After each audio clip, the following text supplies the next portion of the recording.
Hey, good morning, boys. I saw you up in the Hunter over the weekend. You were at you were there. Yeah. Were you getting feelings? Because I know you're a feeling type of guy. Like, were you getting any feelings about Adam O'Brien while you were there at Newcastle Stadium on the weekend? Oh, look, Brandy, Matty, there's probably been feelings about the Newcastle Knights and Adam O'Brien for a number of weeks now, to be honest. And guys, I genuinely believe this Knight situation is a byproduct of what is happening at two other clubs, and that is the Gold Coast Titans and the North Queensland Cowboys. And what we're seeing here, fellas, is a situation where who jumps first in a bid to get their hands on the best possible candidate for their future. And that's the situation the Knights find themselves in. They are sitting there watching it unfold with Newcastle and Adam O'Brien and are debating whether to pull the trigger immediately to put themselves in the race for all these available coaches that are on the open market before either the Titans or possibly the Cowboys do. And that's where it's at. And that's why there is increasing pressure on top of, obviously, the results at the Knights at the moment. But that's the way I see it, this domino effect of who jumps first. So as not to miss the list of candidates, give me your top three candidates who are in the running at this stage to be Newcastle or Titans or Cowboys coaches down the track. Give me your top three or four, David. Well, just off the top, guys, I was listening to the listener feedback in relation to Brad Arthur, and the Newcastle Knights, and the insinuation that he would be a perfect fit given that his two sons are now there. I see it the complete opposite way. I don't think he is a chance to be there while his sons are there. And I say that respectfully because of the way Brad has operated in the past in feeling uncomfortable in the situation of having to coach Jake at Parramatta. And basically Jake made the decision to go to Manly on the premise to get away from each other. As much as they love and adore each other, it just wasn't working as far as the scrutiny and pressure is concerned. I think if Brad was to walk into Newcastle, it would be all on again. But pressure and scrutiny, for one, for taking the job on and what's he going to do next as far as selection and running the Knights. But then, two, what's he going to do with his sons? And I think that's a major factor in why Brad may not lean towards Newcastle and possibly more so the Titans or Cowboys. You asked me the question, Matty. I think Josh Hannay is primary number one target for the Newcastle Knights. And then, surprisingly, well, not so surprisingly, depending how you view it, Blake Green, who is the current assistant coach of the Newcastle Knights, is the name that is gaining momentum as far as an easy transition and with a strong relationship with Kalyn Ponga. Now, this is the big one, guys. The Knights know that their next appointment, to a fair degree, needs to be someone also that hopefully has the best chance of keeping Kalyn Ponga at the footy club. And Blake Green's name, he is the current attack coach at the Knights. He's one name that continues to gain a lot of momentum. Okay, should the Knights fight for Ponga? My personal opinion is no. And I say that with absolute respect on the basis of it. There's only so many superstars in the game, and when Ponga's firing, he sits in that category. He's an absolute gun. But for what you're paying him and what you're getting out of him on the field, it's not stacking up. Here we are in this, this current season, 13 games, season over for Kalyn Ponga. Another injury. And I get it. He can't help these injuries, but it's consistent. 13 games this year, 16 games last year. He got to 20 games the year before, but then 14 games the year prior. So he has trouble staying on the field, and for what you're paying him and his involvement and impact on this football team, it's just not there. In excess of $1 million, up around 1.3, 1.4 million. I don't fight for him, Brandy. And I don't know how you guys feel about it, but I don't go there. I think there's more areas of concern for me at Newcastle. The fullback, given the fact that the talent of Fletcher Sharp is coming through. Now, the story following on, and Newcastle, Dane Gagai playing fullback on Saturday was outstanding for them. Didn't look like he was going to be offered a contract, but is it right that he's been offered a 1-year extension and Tyson Frizzell also an extension on his deal? Yeah, that's right. That's right. The two veterans. And you know, and this is probably a situation that Adam's always had Kalyn Ponga to help drive the season home when he has been under pressure in the past. Here we have a situation where we saw on Saturday Dane Gagai, the veteran, playing fullback for the first time since 2018.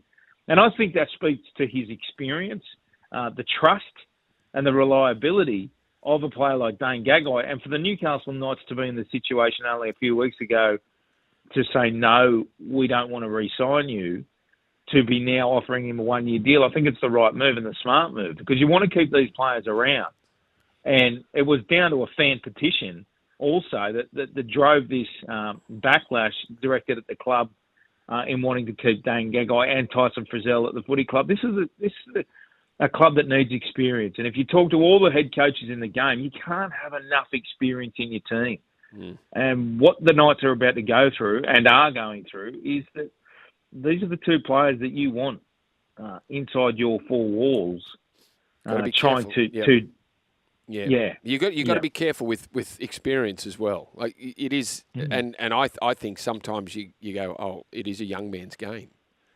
There's a fine line between having too many older blokes and too much experience and not enough fresh legs. Anyway, there's been 2 wickets taken. Just quickly, Brandy, quickly. Yep, go, Dave. Yeah, just quickly, mate.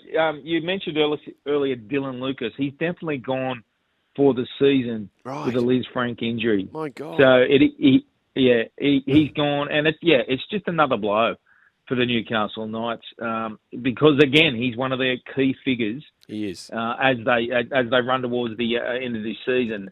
He will be not part of Teamless Tuesday. He's gone for the year. So Dylan Lucas gone for the season. Kalyn Ponga gone for the season. Fletcher Sharp gone for the season. They lose two of their best backs. Their dynamic edge forward. And they're under the pump on multiple fronts. So not an easy time at the Hunter. You've got a cricket update quickly before I go back to David. Scotty Boland's been on. He's been brought on and has taken 2 wickets. So the West Indies are 8 for 26. What is that? What's the Kiwi record again? 26, 27? 26. Okay. I'm confused because the West Indians' lowest total is 47. That's in real jeopardy. They've already gone past the Kiwis. Sorry, it's not going to be beaten. And you know what, Brandy? We've got Scott Boland bowling here. David, I hope you can stand with us because Scotty Boland is on a hat-trick. In comes Scotty Boland in Jamaica on a hat-trick ball. Oh, he's bowled him. And he's bowled him. It's a hat-trick for Scotty Boland. You've heard it live on SEN this morning. Scott Boland, a hat-trick for Australia as the Windies crumble to 9 for 26. How good. 9 for 26. And Scotty Boland delivers. It's in replay, Brandy. You're the expert. You're the fast bowling expert. Hat-trick. Take us through it. Just cut off the pitch. Beautiful ball by Scotty Boland. He's up against the tail-enders, but what a delivery.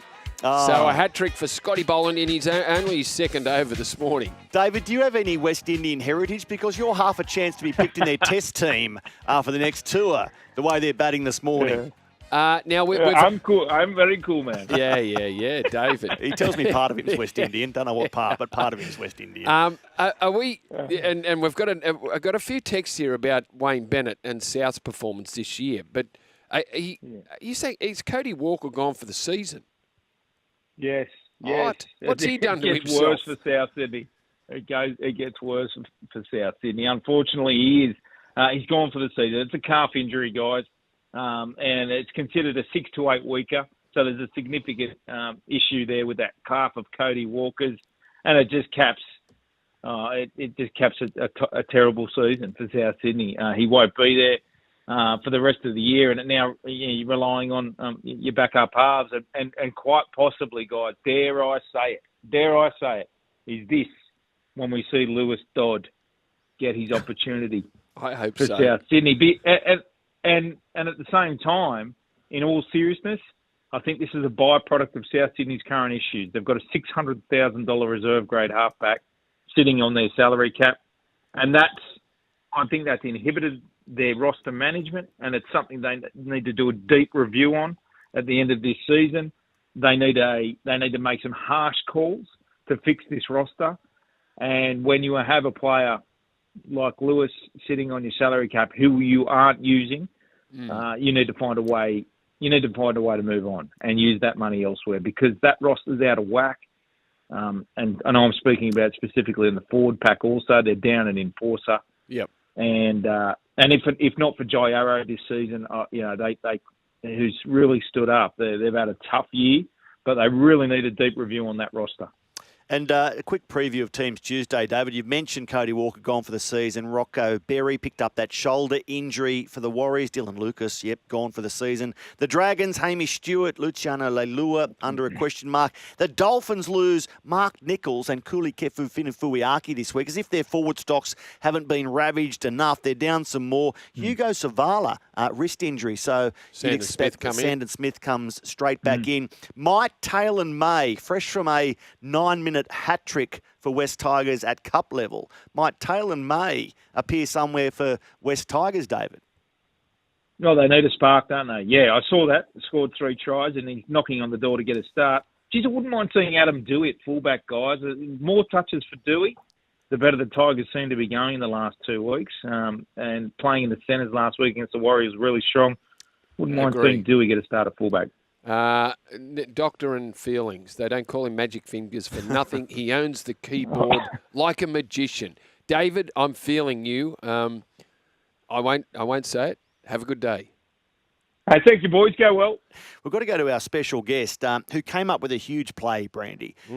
Sharks at home against the Dolphins, 14-12, game on the line, and Jeremy Marshall-King looked destined to score, but looming large, attacked by a Shark, ball knocked out, Sharks stay in front, going to win. Here's a reminder. Avarillo, he finds Fiona, stab kick is heavy, but they steam through. Marshall-King claims it, but not with great authority. How does he not score this? Oh, he waits for it to bounce and knocks it on. What about the work of Rudolf? Rudolf, outstretched. Look at him like Superman, arms out. What about the work of Rudolf? Superman arms. Good morning, Toby. How is it listening back to that huge play?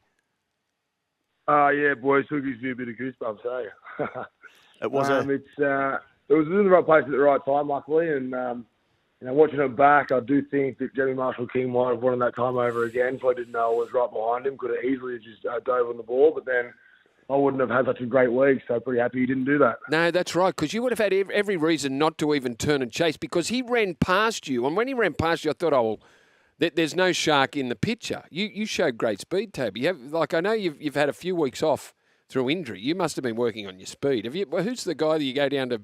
There's the guys that they go down to do a bit of running in Hyde Park there. What's his name? Yeah, I used to go see Roger Fabry. Roger Fabry. Roger.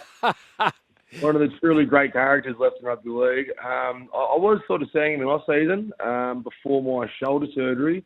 I did have another surgery in between that, between my spurts. But look, I'm sure if you ask him, he'll definitely claim that it was all due to his speed work that I got there in the end. Hey, Toby, timing is everything. It was a must-win game for the Sharkies. Your try-saver helped the Cronulla team win that game. So bearing in mind that timing is everything, you could have gone straight up to Dino Mezzatesta, the CEO, and said, hey, come on, boss. Come on, boss. Show me the money. Don't let November 1 roll around. Give me the 1 point, whatever it is now. Did you think of doing that, Toby? Is that per year or is that over 3 years? What are you talking about? I'm just wondering. Well, it's up to you. If you keep pulling off plays like that, you can just tell Dino to keep adding the zeros. Yeah, that's a very good point. Look, it hasn't been a conversation yet, but my manager, young Luke Lewis, will be onto it, I'm sure, in no time, and looking forward to those conversations, as you said, if I keep producing plays like that. Hey, you know what, Matty Russell, on to you. I just wanted to point out, do you think that you've got the best nickname in the game, and how long has it been around for? I wanted to ask you that. Well, yeah, I've copped it for a little while, but I'm conscious that there might be kids in the car. Do you know what his nickname is, Toby? The Love Muscle. Yeah. Look, I've copped that. Russell, what does it rhyme with? Muscle, and what word can you put before that? Well, there's only one. Probably blame Matty Johns. And I interviewed Toby at Newcastle after a win early this season. It might have been a loss, can't remember. And he said, "G'day, love muscle," and we launched into the interview. And I sort of thought, well, we can't take that back. That's gone to air. But Toby, your reputation precedes you too. I'm sure you're. We'll go on a different tact here. We'll go on a different tact. Roosters. You're digging a hole. I am. Roosters on Friday put night, him on 6 the spot, o'clock. Toby. You've got I'm him blushing. going. I'm blushing. Roosters, 6 o'clock Friday. I reckon it's the match of the round. Cronulla Roosters, 6 o'clock Friday. You ready to rip into these restocked chooks? Yeah, for sure. It's it's always a big game against the Chooks. I personally haven't beaten them yet. I've always sort of been injured or suspended or something or other when we've played them and been victorious. And look at the quality across their side. They've always got about 15 to 16 Origin players in their side, a few Australians, a few Kiwis, and I'm sure it'll be no different around here. So look, every game now is the most important one of our lives, and this is no different. So last week it was the Dolphins was the most important week of our lives, and now it's the Roosters. So as long as we prepare like that and stick to our game plan, which is pretty effective against the Dolphins, and I'm sure victory can't be too far away for us. That's right. Roosters sitting 8th on 22 points. Sharks sitting 9th on 22 points. We know it's the importance of the next few rounds as we run into the finals. It was good, and look, a man always under pressure. In fact, it doesn't matter what club you play at. If you've got the number 7 on your back, you are under pressure every game. Good to see Nicho have that was his best game, I thought, in 6 weeks. Scored a couple, and was very good. So that good signs, Tobe. Yeah, massively so. Like you said, Randy, it's never easy wearing the number 7 jersey. It obviously is when you're going to buy a house. It's quite easy, but in day-to-day life, it can be a bit of pressure behind it. And look, luckily for Nicho and for our team, he's getting the credit he deserves. When he has a good game, generally we win, and when he sort of lacks in performance, it can go sort of the other way. But look, I just think he's going to build from this in confidence, as will our team. We sort of, we play better when we're all sort of on the same game plan, on the same mindset, and that was all thanks to Nicho sort of putting the ball into corners and managing the end of our sets, and just his calm presence out there is something that might go a bit understated as well. So, look, I reckon that the best prep ever was the Dolphins for this week, but that doesn't mean anything until you can go out there and perform the way you do for the 80 minutes. Toby, early this season when you had the win in Newcastle, I interviewed you. You picked up an injury. You said, I might miss a week or two. You missed from round 8 before returning in round 15. But since then, against the Dragons, the Broncos, the Storm, and last week against the Dolphins, your numbers, your willingness to really rip in has been absolutely outstanding. At 29 years of age, you're right in the peak of your career. Why have you been able to get back from that injury so well so quickly? I think it was just a bit of dirty on the world. Obviously, I live a pretty good life, but it's just a bit of determination, a bit of grit. I just wanted to. It's very isolating when you're injured, and it's something that you don't really realise. The team moves on without you, and you think, oh well, guys, what about me? What happened here? But I just had this mindset that I wanted to get back and get straight back to where I can be.